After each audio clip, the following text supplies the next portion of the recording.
Watukufu wa Islam, hatunabudi kwanza kumshukuru sana Mwenyezi Mungu Subhanahu wa Ta'ala, ambaye kwa rehema zake na kwa irada yake na kwa mapenzi yake kwanza kutujalia kuweza kumaliza mwezi mtukufu wa Ramadhani kwa salama na amani.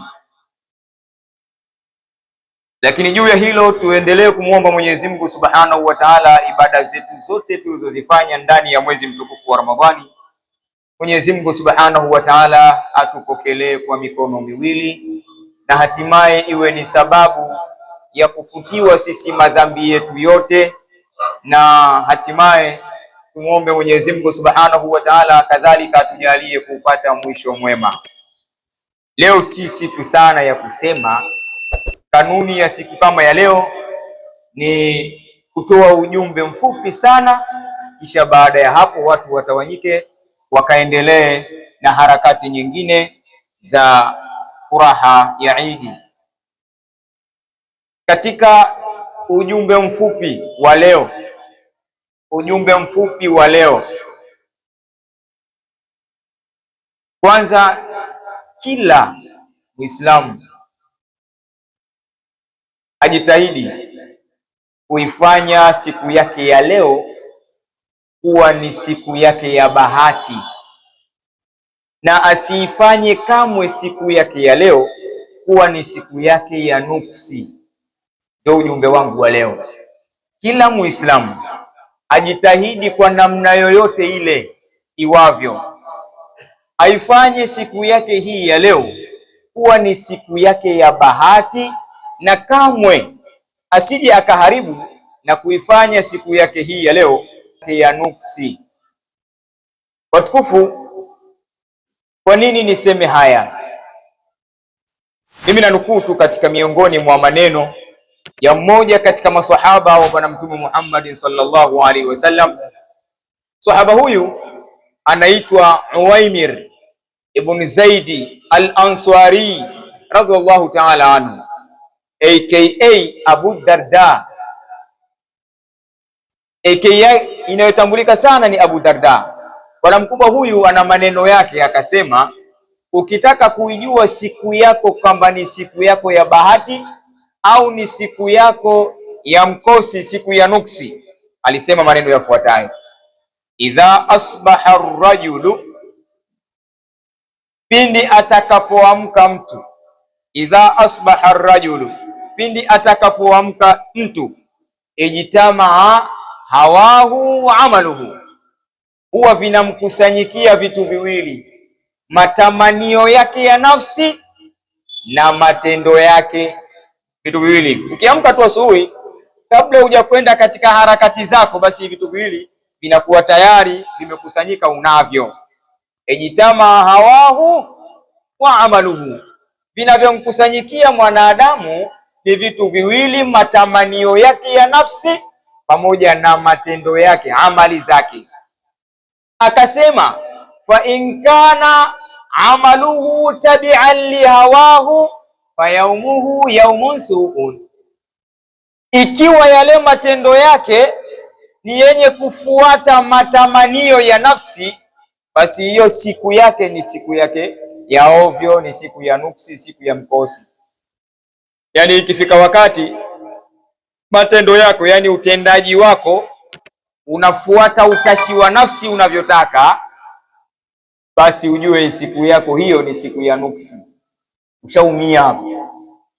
Akasekana hawahu tabi'an li amalihi, yakiwa yale matamanio yake ya nafsi yanafuata matendo yake, basi anasema fa yaumuhu yaumun salihu, hiyo siku yake huyo mtu ni siku yake ya bahati, siku yake nzuri. Kwa hiyo kwa maneno haya ndio yamenisukuma mimi nikupeni ujumbe mfupi katika siku ya leo, kwamba tusiifanye siku yetu hii ya leo ikawa ni siku ya nuksi, bali tujitahidi kuifanya siku yetu hii ya leo kuwa ni siku ya bahati kwetu. Maana yake ni kwamba ni wakati wa kuzikontrol nafsi zetu. Piga ua nafsi zetu tuzikontrol, zisije kwamba nafsi zikawa ziko mbele utashi wake, alafu matendo yetu ambayo tunatakiwa tutumie zaidi akili ikawa yako nyuma. Nafsi ndio inatuburuza sasa, fanya hiki, fanya kile. Wakati akili nakwambia bwana, mwezi mzima umefunga shehe wangu, alafu siku moja tu ndio uje kuharibu mambo yako yote ya mwezi mzima shehe. Wakati huo nafsi yakwambia hapana, wewe usiwe bwege, si kidogo tu, si mara moja tu, mara moja tu. Kwa hiyo mara moja tu. Ukiona sasa amali zako zishazidiwa na utashi wa nafsi, ukaifuata nafsi inavyokuelekeza, unajua umefeli tayari. Siku yako ya leo ushavuruga mambo yako mengi sana ambayo uliyahangaikia ndani ya mwezi mtukufu wa Ramadhani. Kuna watu walikesha ndani ya mwezi mtukufu wa Ramadhani. Kuna watu wamefanya ibada kadha wa kadha, wamemlilia Allah subhanahu wa ta'ala, machozi yao yalionekana ya dhahiri kwamba sisi tunamrejea Allah ndani ya mwezi huu. Sasa ionekane siku moja tu ikuvuruge, siku moja she. Tengeneza siku yako hii ya leo iwe ni siku ya bahati, na kamwe usithubutu kuiruhusu siku yako ya leo ikawa ni siku ya nuksi kwako. Bwana Mtume Muhammad sallallahu alayhi wasallam katika moja ya maneno aliwahi kuyasema, alisema al-ibadatu fil harji, al-ibadatu fil harji kahijratin ilayya, watu kujibidiisha katika ibada katika nyakati za uharibifu wa mambo, katika nyakati, katika zama za fitna. Hiyo alharaji wamefasiri kwamba maana yake kubwa neno alharaji alfitna wa ikhtilatu umuri nasi, ni fitna na kuchanganyika kwa mambo ya watu. Leo mambo ya watu yatachanganyika sana. Mtu akiamua kujibidiisha kubaki katika msimamo wa jambo ambalo Mungu analitaka na kuliridhia, basi maana yake ni kwamba huyu kafananizwa kahijratin ilayya, kama vile kuhama, mtu aliyeamua kuhama pamoja nami kwa ajili ya kunusuru dini. Kuna watu wakati wa Mtume Muhammad sallallahu alaihi wasallam wanaitwa muhajirin, wao walikuwa wako tayari kuacha vya kwao, na kweli waliacha vya kwao.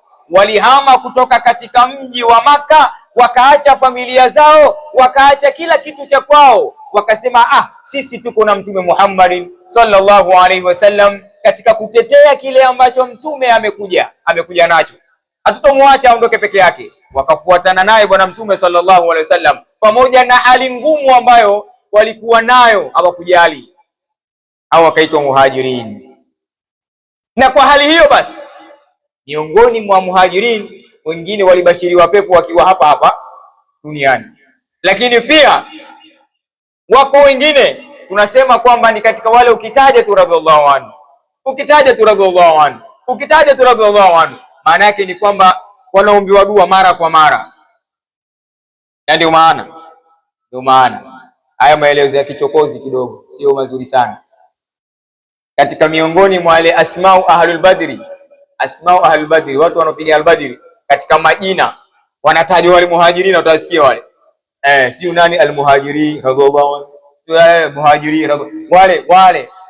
Maana yake kwa kuwataja wale, tawassuli ya wale, cheo ukitia nia yako jambo lako hapo labda wewe mwenyewe tu namna gani vipi, lakini hao kwa namna ya daraja ambazo walizopewa na Allah subhanahu wa ta'ala, wana daraja kubwa sana.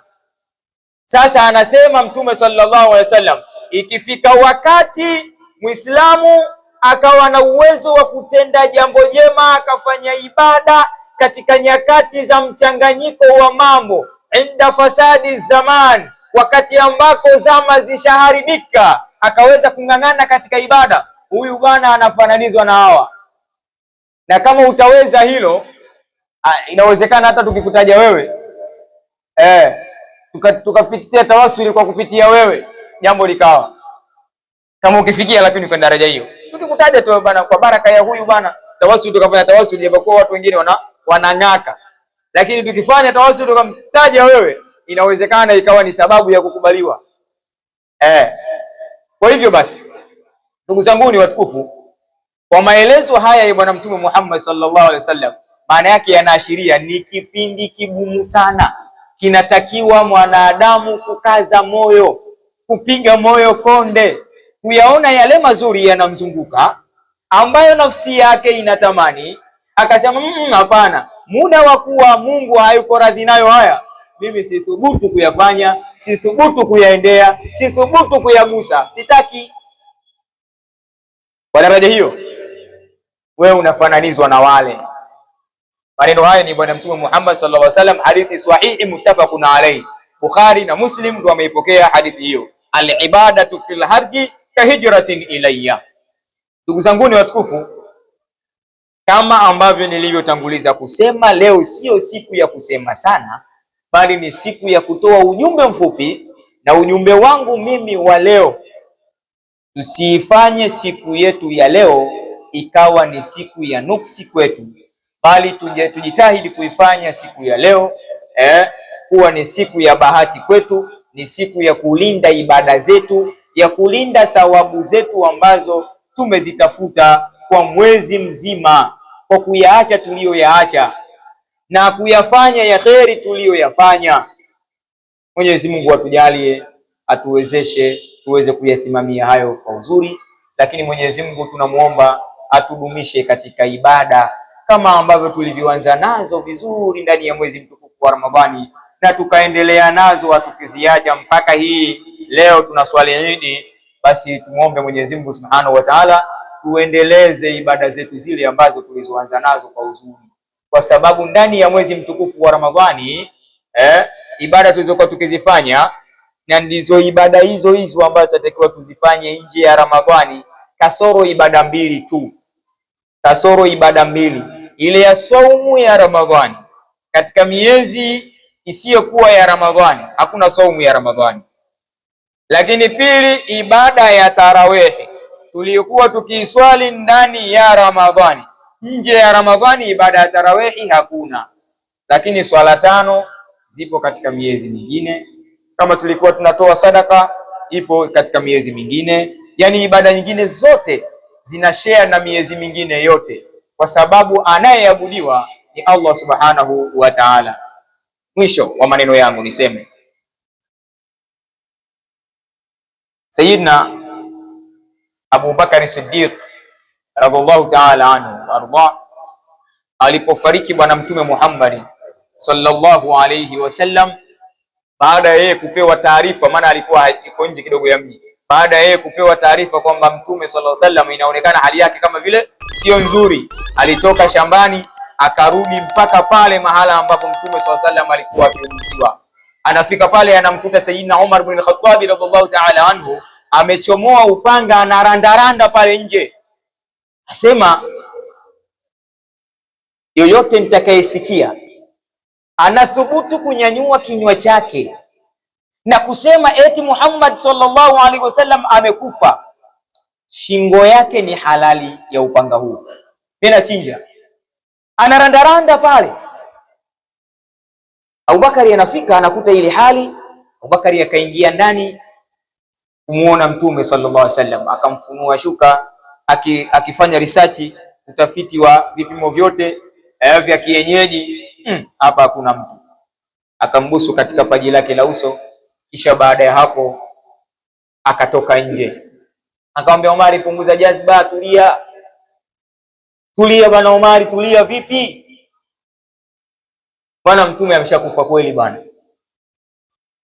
Kwani wewe hujawahi kusoma aya ya Mungu anayosema kwamba wama Muhammadun illa rasulun qad khalat min qablihi rusulu afa immata au qutila anqalabtum ala aqabikum?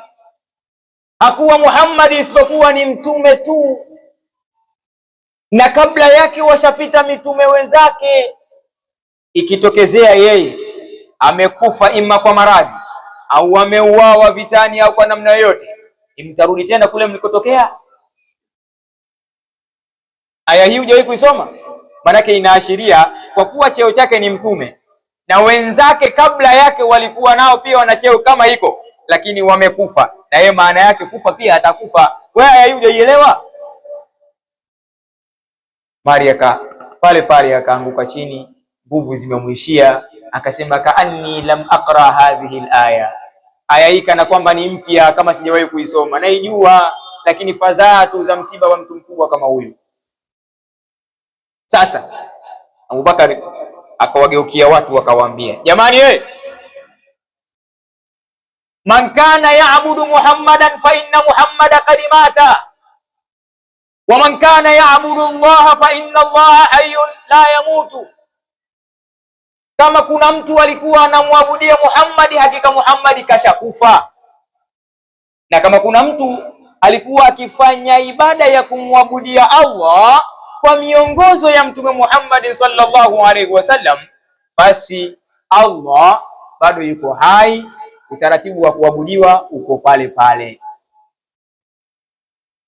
Kwa msemo huu igeuzi sasa kinyume chake, niseme katika sisi kama sisi waumini wa Islamu, man kana ya'budu ramadhana fa inna ramadhana qad intaha wa man kana ya'budu Allah fi ramadhana fa inna Allah hayyun la yamutu.